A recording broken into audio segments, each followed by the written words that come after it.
En Guinée, les huissiers et les avocats en grève depuis un mois ont décidé de suspendre leur mot d'ordre de grève. Une décision qui fait suite à la mise en place d'un comité d'experts pour plancher sur toutes les revendications mises sur la table par la Chambre nationale des huissiers de Guinée. Rappelons que depuis le 12 avril 2021, ces auxiliaires de justice ont lancé leur mouvement, estimant ne plus pouvoir exercer leurs charges en toute sécurité.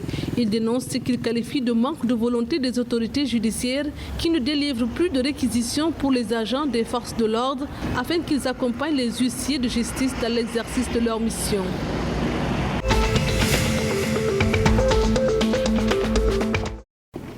Les gouverneurs du sud du Nigeria ont adopté une résolution pour interdire la transhumance et le pâturage libre dans leurs États.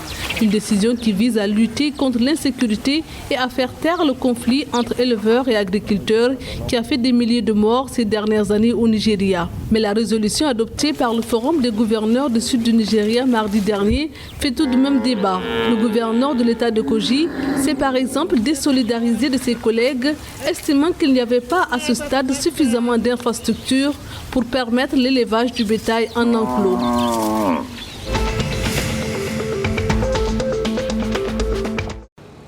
Le Parlement de la Sierra Leone a ratifié l'accord de location ferroviaire et portuaire de la China Kingo Company. L'accord permettra à la compagnie de gérer et d'exploiter l'infrastructure du chemin de fer et du port de Pepel pour le transport et l'exportation du minerai de fer de la compagnie minière chinoise Kingo Mining en dehors du pays, précise la compagnie ferroviaire. L'accord prévoit également que Kingo puisse transporter les produits de toute autre entreprise le long du corridor ferroviaire dans le cadre d'un accord commercial.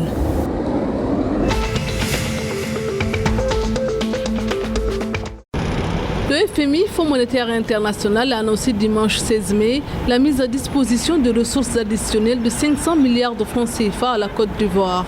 Ces ressources additionnelles devraient permettre de contribuer à la relance économique, à la création d'emplois et de nouvelles opportunités.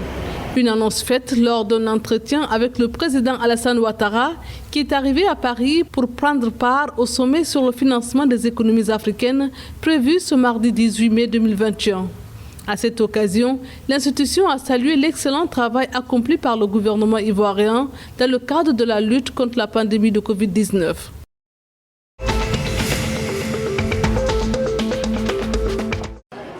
Le Fonds des Nations Unies pour l'enfance, UNICEF, s'engage aux côtés des autorités béninoises à ce que tous les enfants du pays vivent dans un cadre familial, communautaire et institutionnel d'ici 2025.